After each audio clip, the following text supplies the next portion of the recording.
Oke, assalamualaikum warahmatullahi wabarakatuh. Perkenalkan, nama saya Muhammad Engel Yakin, NIM saya 25.230.0064.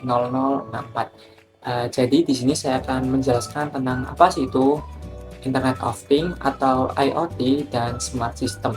Jadi Internet of Things (IoT) itu merupakan sebuah konsep yang menjelaskan tentang sebuah perangkat fisik yang bisa terhubung satu sama lain melalui media yaitu jaringan internet. Dalam IoT, kata things itu merujuk pada suatu perangkat fisik yang saling terhubung. Contohnya saja adalah yaitu mobile phone atau smartphone. Dengan adanya koneksi, maka smartphone itu bisa mengirim, menerima, dan mengumpulkan sebuah data. Dan itu merupakan salah satu implementasi dari sebuah konsep IoT atau Internet of Things. Sedangkan smart system itu merupakan sistem cerdas atau teknologi yang mampu memproses data dari IoT. Contohnya saja adalah smart city dan smart home. Jadi dalam IoT dan smart system itu memiliki komponen-komponen utamanya. Jadi ada beberapa komponen yang meliputi dalam IoT dan smart system. Yang pertama itu ada perangkat cerdas. Dalam IoT, perangkat cerdas itu merupakan sebuah ekosistem awal yang membentuk sebuah konsep IoT. Dan yang kedua itu ada jaringan konektivitas. Jaringan konektivitas dalam IoT itu agar memastikan bahwa IoT itu bisa saling terhubung dan bertukar data dari perangkat lain. Dan yang ketiga itu ada platform cloud. Jadi platform cloud dalam IoT itu berfungsi sebagai tempat atau media penyimpanan data yang didapatkan dari perangkat lain atau dari IoT itu sendiri. Dan yang terakhir, yang keempat, itu ada antarmuka pengguna. Dalam IoT itu dibutuhkan sebuah antarmuka atau sebuah aplikasi yang ditujukan agar user atau pengguna itu bisa berinteraksi dengan IoT itu sendiri. Tahapan perkembangan IoT dan Smart System. Perkembangan IoT dan Smart System disebabkan oleh beberapa faktor, yaitu 1. Efisiensi daya. Pemberlakuan IoT dan Smart System membuat banyak perangkat terkoneksi seperti Bluetooth. 2. Kecepatan internet. Kemajuan teknologi internet memungkinkan pengguna untuk saling berbagi pesan multimedia dengan koneksi yang cepat dan stabil.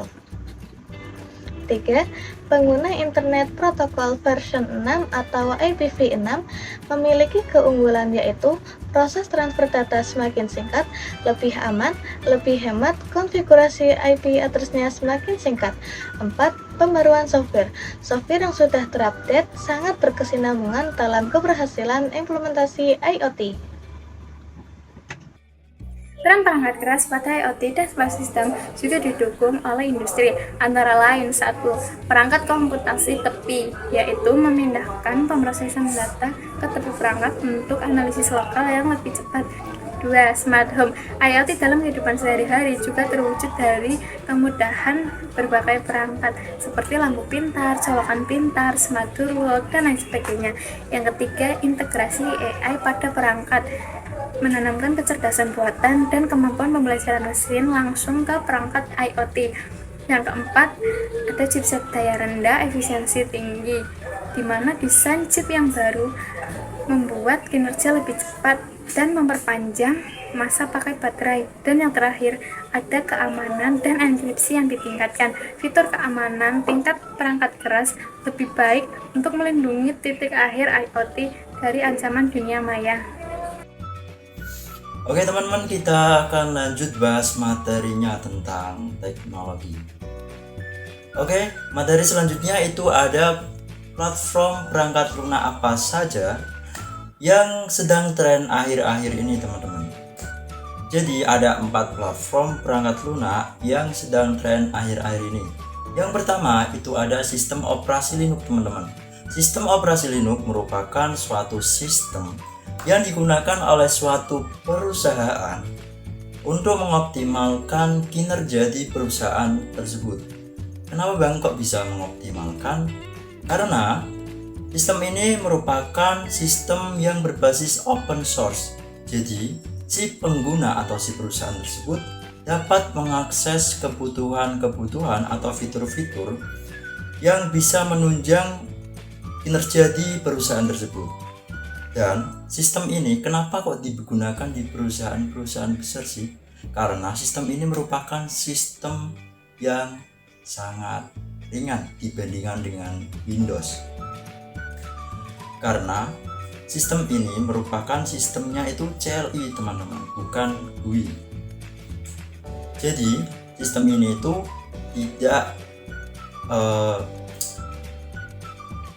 tidak sering ngebug teman-teman, tidak sering ngebug dan bisa digunakan dengan lancar sehingga perusahaan dapat bekerja dengan lebih optimal. Oke teman-teman, kita masuk ke tren yang kedua, ada bahasa pemrograman. Apa itu bahasa pemrograman? Bahasa pemrograman merupakan suatu bahasa yang sering digunakan oleh programmer dalam membuat sebuah sistem. Nah, bahasa pemrograman yang sedang tren di akhir-akhir ini yaitu ada bahasa Java, HTML, Python. Tapi yang paling sering dan yang paling mudah itu adalah Python. Tapi teman-teman, ketiga-tiganya itu mempunyai dampak atau kelebihan dan kekurangannya sendiri-sendiri. Jadi teman-teman bisa memilih bahasa tersebut untuk menggunakan atau membuat sebuah web atau membuat sebuah sistem. Oke teman-teman, kita bahas yang ketiga, ada pelayanan web dan arsitektur berorientasikan pelayanan. Pelayanan web merupakan suatu sistem untuk melakukan kebutuhan integrasi antar aplikasi. Sedangkan apa itu arsitektur?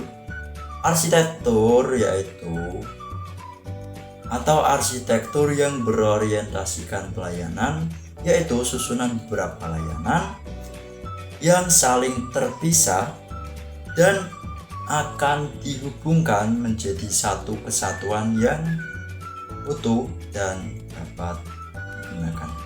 Oke teman-teman, kita bahas yang tren keempat, yaitu ada cloud computing. Apa itu cloud computing? Cloud computing merupakan sebuah tempat penyimpanan awan. Itu istilahnya teman-teman. Jadi intinya kita itu nanti bisa menyimpan di internet atau di awan bahasanya. Dan kita bisa mengaksesnya dimanapun, kapanpun, dan di perangkat manapun kita bisa akses teman-teman. Kalau kita punya internet. Jadi di penyimpanan awan ini sangat memudahkan kita dalam penyimpanan. Seumpama kalau perangkat kita itu penyimpanannya hampir habis, nah kita bisa simpan di penyimpanan awan tersebut. Dan biasanya Google Drive atau email menyediakan 15 GB untuk penyimpanan awan ini. Kalau mau tambah ya bayar lagi gitu. Jadi tapi sangat-sangat worth it untuk penyimpanan, karena datanya tidak akan hilang jika kita tidak lupa terhadap password email kita sendiri. Oke teman-teman, itu tadi pembahasan dari 4 tren perangkat lunak yang sedang marak di akhir-akhir ini. Oke, lanjut ke materi selanjutnya yang akan dibahas oleh teman saya berikut ini. Implementasi IoT dan Smart System dalam menghadapi 6 tantangan utama. Tantangan pertama, keamanan dan privasi. Ketika banyak perangkat terhubung, kita harus melindungi data pengguna dari peretasan dan penyalahgunaan. Solusinya, kunci di sini adalah enkripsi data dan mematuhi aturan privasi data yang ketat. Yang kedua, kita punya masalah konektivitas. Bagaimana cara membuat perangkat yang berbeda merek dan jenis bisa saling berkomunikasi? Solusinya, kita butuh protokol standar agar semua perangkat bisa berbicara menggunakan bahasa yang sama, didukung oleh jaringan yang kuat dan stabil. Tantangan ketiga ada pada data besar atau big data. IoT menghasilkan data yang sangat-sangat banyak. Bagaimana cara kita mengelola, menyimpan, dan menganalisisnya? Jawabannya ada pada big analytics dan cloud atau komputasi awan untuk skalabilitas dan pemrosesan data yang lebih cepat dan real time. Poin keempat, biaya investasi yang tinggi. Membangun sistem IoT dari nol itu mahal, mulai dari hardware hingga software. Solusi terbaiknya adalah dengan melakukannya secara bertahap, mulai dari yang terkecil dan memanfaatkan teknologi open source untuk memotong biaya lisensi. Yang kelima, kompleksitas teknis. Sistem ini melibatkan banyak teknologi canggih. Kita butuh orang-orang ahli di bidang IoT. Solusinya, perusahaan harus fokus pada pelatihan karyawan dan memilih platform IoT yang user-friendly dan mudah dikembangkan. Terakhir, ada masalah regulasi, aturan main, dan standar yang berlaku untuk data dan perangkat di setiap wilayah itu berbeda. Solusinya, kita perlu mematuhi semua kebijakan dan memperbarui perkembangan kebijakan dari kebijakan regulasi.